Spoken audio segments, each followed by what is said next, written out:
What's going on, guys? The Comics Kid 2099 here. Today, I want to talk to you about the Flash Gordon TV series from the Sci-Fi Channel from about 2007.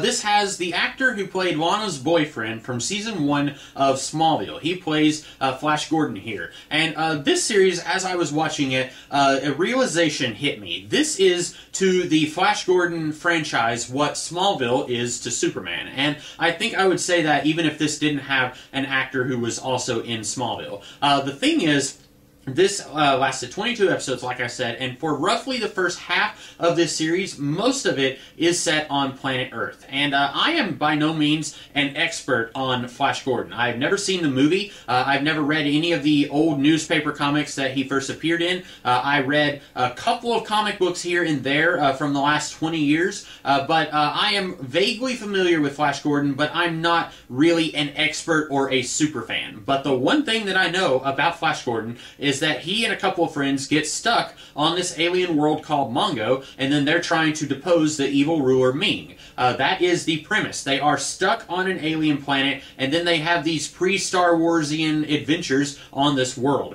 The problem that I had with this series is that they are able to go back and forth between Earth and Mongo through these portals, and they come in contact with Hans Zarkov, who used to work with Flash's father, and Hans says that these portals, if they keep being opened up, it's going to fundamentally damage the space-time continuum. And so they are trying to find a way to stop these portals from being opened up. Eventually, Flash figures out that maybe his dad is still alive. His dad disappeared like 12 years before the series begins, and he figures out maybe his dad is still alive, so that's kind of what keeps him going. And so each episode, up until the end of the series, you've got a lot of stuff going on Earth, and then a lot of stuff going on Mongo, and it's back and forth. And I didn't really like that. I feel like I enjoyed the series a lot more when it was mostly set on Mongo. And towards the very end of the series, the last 4 or 5 episodes, they are almost entirely set on Mongo. But by that point, I feel like it was too little too late. Now, there was a review I was reading about this series where someone said they compared this to Dune, specifically the novels and the world building of Dune. They said that this series had some really fascinating world building, and they kept referring to Dune. And I am not even the biggest fan of the Dune franchise. I've read the first book, and I've seen David Lynch's Dune once, but no, you are definitely fooling yourself if you think that this is going to hold a candle to anything Dune. Even the worst thing of Dune, I feel like, is more interesting and has more interesting stuff going on than this series. This series, I enjoyed watching it, but I don't think that it was very good.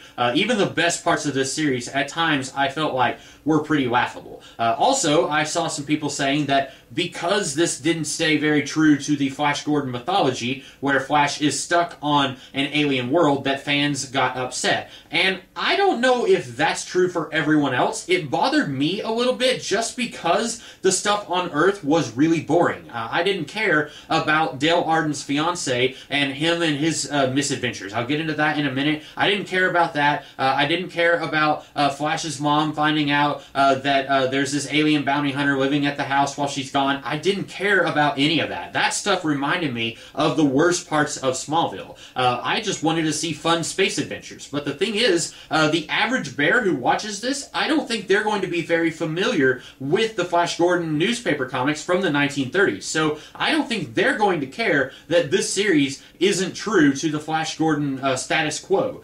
So I don't think that is what broke the series. I think that it's just that the stuff on Earth wasn't very good, at least for me. Now, maybe I still would have been a little upset if they had set stuff on Earth and made it good. Maybe I still would have been a little bit, I wish this was set on Mongo like all the other Flash Gordon stuff. But I think that other people probably would have received it a little better. But anyway, while Flash and Dale and they've got a friend from Mongo, a bounty hunter who decides to be their friend, Balin, while them and Hans Zarkov, while they're going back and forth to Mongo, having various adventures, you got Dale Dale Arden, she is engaged to a police officer, and they don't tell him about Mongo or the portals or any of this, because Han says the more people who find out, the more likely this rift generator is what they call it, the rift generator technology, is going to fall into the wrong hands. The American government was very interested in what he and Dr. Gordon were working on like 12 years ago. And by the way, Hans looks about the same age as Flash, but we were told that Flash was like a little kid when his dad disappeared, but Hans looks about the same age as him. That doesn't really work, but anyway, so we don't want people finding out about Mongo or the rifts or any of that, because if the American government finds out, they're going to be using this technology, and that would be very bad for Earth and for Mongo. And by the way, they never do follow up on that, about how opening these rifts is really bad. That's like their big reason for going into all these adventures, but then they never follow up on that. But anyway, eventually, and we get a few episodes where it's like, oh, her fiance is almost going to find out. There's one episode where there's this Mongolian, I guess I'm going to call her, but she goes and she can suck the life out of people and turn them into old men. And she does this to Dale's fiance. And then they are able to reverse it. And then as soon as we saw him as an old man, I said, oh, okay, they're going to undo it, and then he's going to have amnesia, which... they did that. I wish they didn't. I wish they could have had him say, okay, what just happened? I remember everything. But as soon as he's unaged, he doesn't remember a thing. But then, a couple of episodes later, him and Flash get teleported to Mongo. And then there's this whole thing where they don't like each other because Flash used to date Dale, and Joe is engaged to her now. And I'll talk about that in a minute, because there's something about that that doesn't make sense. And then at the end of the episode, they make it back to Earth, and then Joe says, okay, I know everything now. And then they tell him, you can't tell anyone, because this is really dangerous technology. We want to quelch this. We don't want anyone to find out about it. As soon as they tell him that, he goes to his superior officer in the police department and says, aliens are real. I've just been to an alien world, and there's this rift technology. And then his supervisor at first thinks that he needs a psych evaluation, and then Dale says, no, he's just playing a practical joke on you. I told him not to. So then he gets fired. And then he's mad at Dale for not corroborating his story, even though all of these guys told him, don't tell anyone. This is really dangerous stuff. The more people who know, the more dangerous it is. And I never got a good feeling for this guy's character. I don't know why he thinks he needs to tell people about this when they're explicitly telling him, this is a bad idea, don't tell people. And then eventually he's like, oh, okay, I understand now. It's a really dangerous place.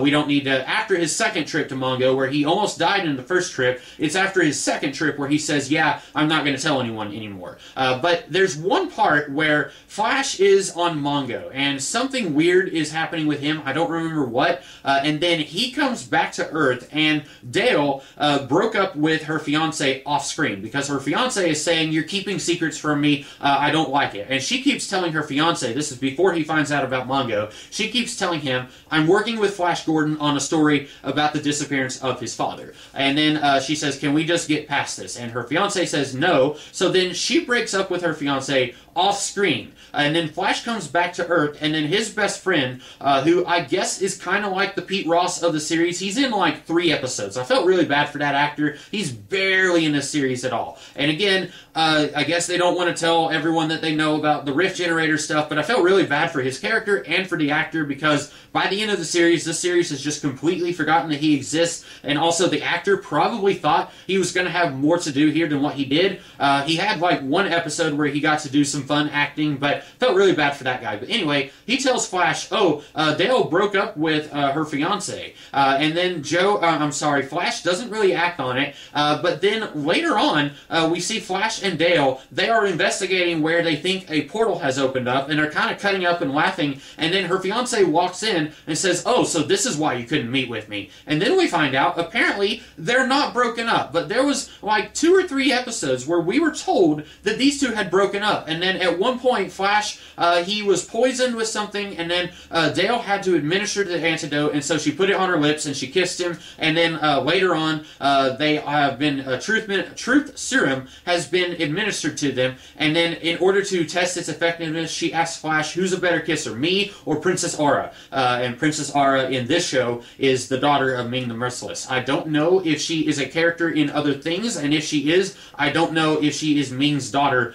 outside of this show. But anyway, it's kind of hinted that he thinks that Ara is a better kisser, and I feel like the only reason they had her and Joe break up was so that they could do some fun little Smallville-esque, we're kind of flirting with the idea of putting these two together, but they're not quite together, shenanigans, kind of like Smallville. And then, without telling us, suddenly, her and Joe are back together. And then, spoilers, they kill him off at the end of the season, and then after that, we don't really get a whole lot of reaction to that. There's one part where they visit his grave, or they're commemorating him. I don't even think that he has a grave on Earth, because I think he died on Mongo. He definitely died on Mongo. And they're playing that Sarah McLachlan song, the one with the commercials where it's like, adopt all these puppies from the animal shelter. They're playing that song, and I could not take it seriously, because I have only ever heard that song on those commercials where it's asking you to adopt the puppies. And so, at first, I was thinking in my head, like, oh, this sounds kind of like that song, haha, and then it starts being that song, and I'm like, wait, what?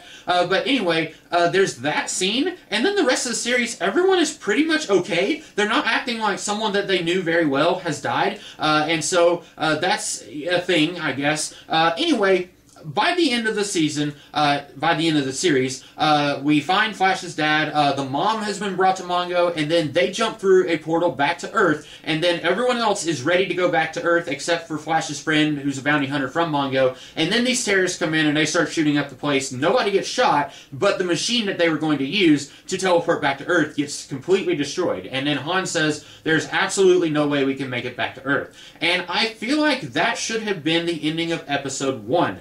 I did not care about Dale's fiance. While I felt bad for the actor who played Flash's friend, if you're going to do so very little with him in this series, then I feel like you could just get rid of him. There's this subplot where Flash has Balin, his bounty hunter friend, living at his mom's house while she's out of town, and then she comes back and they're trying to hide her, and it's fun little Smallville shenanigans again. I don't care about that. I just want to see these guys having fun little adventures on Mongo, and I think you could have done more world building and expanding on the world building a little bit if the entire series was set on Mongo. And I get it, their budget was probably next to nothing, so they thought if we set most of the series on Earth, we'll be able to use Earth locations that we won't have to pay for, like a football field or something like that. All these buildings, we're not going to have to design new alien-looking buildings and alien wardrobe and stuff like that. I get it. But if you're going to do a Flash Gordon TV show, you need to be prepared to do a Flash Gordon TV show. And if you don't have the budget for it, then A, maybe make a shorter season.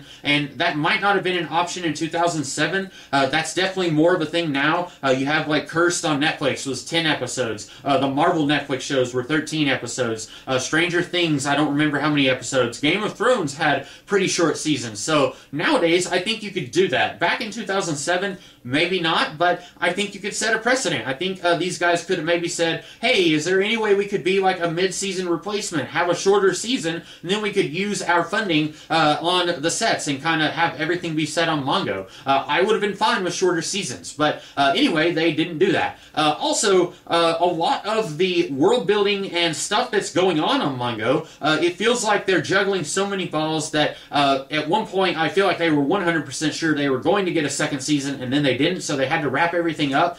There's one episode where Ming is trying to start a civil war because he is pirating, he's not pirating, he is hoarding water, and then he sells it for exorbitant rates. And so people are trying to smuggle ice into the city, and then they get water rations, and he was running out of water. So he was trying to start a civil war so that they could kill a whole bunch of people and then have water for everyone who is still alive. And then at the end of that episode, he's making out with this blue lady who is the chief of her own little tribe somewhere. Then we don't see her again until the very last episode. She comes in and she gives Ming this thing and says, this is to protect you, and then she leaves. And I feel like maybe they should have done more with her, even if they thought they were going to get a second season. She's in 2 episodes here, and it's like halfway through the season and then at the end of the season. I think they should have done more with her. At one point, we are introduced to the idea of deviants, and I don't know if this is a thing in the Flash Gordon mythology, but the deviants that we see are kind of monstrous looking. They've got all these boils boils on their skin. They can't even speak.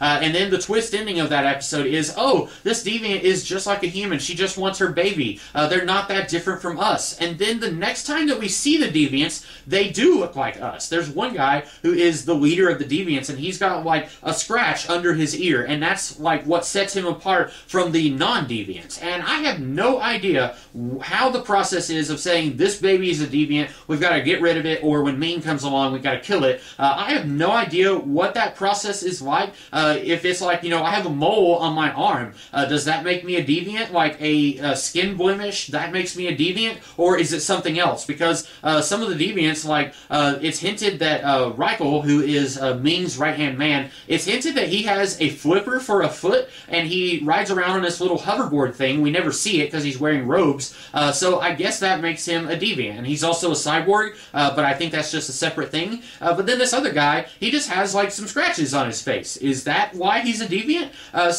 Anyway, and then there's a character who is the leader of this one tribe that lives some ways out of the city. At one point, he is set to marry Ara in a political marriage. They don't like each other, but he's also kind of got a thing with Balin, who is Flash's bounty hunter friend, and then he is put in jail at one point, and he tells Ara, I know the secret of your mom. Your mom is not dead. I know who she is. And then we never see him again. And then later we do find out the secret of Ara's mom, but we don't see this guy again. They kept introducing new characters. So the leader of the Deviants guy with the scratches, he's introduced like 3/4 of the way into the series. And I feel like by that point, they needed to stop introducing new characters, stop introducing new elements of this world, and start tying up some of the stuff that they had already set up. The series does technically get kind of a conclusion. I like the way that it ends, but like I said, I feel like that's how the first episode should have ended. So anyway, I thought this series was alright. It's not something that I think you have to go out and find. I don't think that it made that many ripples in the genre television world, but if you are a gigantic Flash Gordon fan, and for the last 15 years you've been holding off on watching the show, I would say it's not as bad as I thought it was going to be, but also it's not as good as it could have been. So those are my thoughts on Flash Gordon, which on Internet Movie Database they call it Flash Gordon, a modern space opera. They don't call it that anywhere here on this DVD. So anyway, that is all that I have to say about this TV series. I hope that you guys like this review, and if you did, be sure to check out some of the other stuff that I do. In the meantime, have a great rest of the day.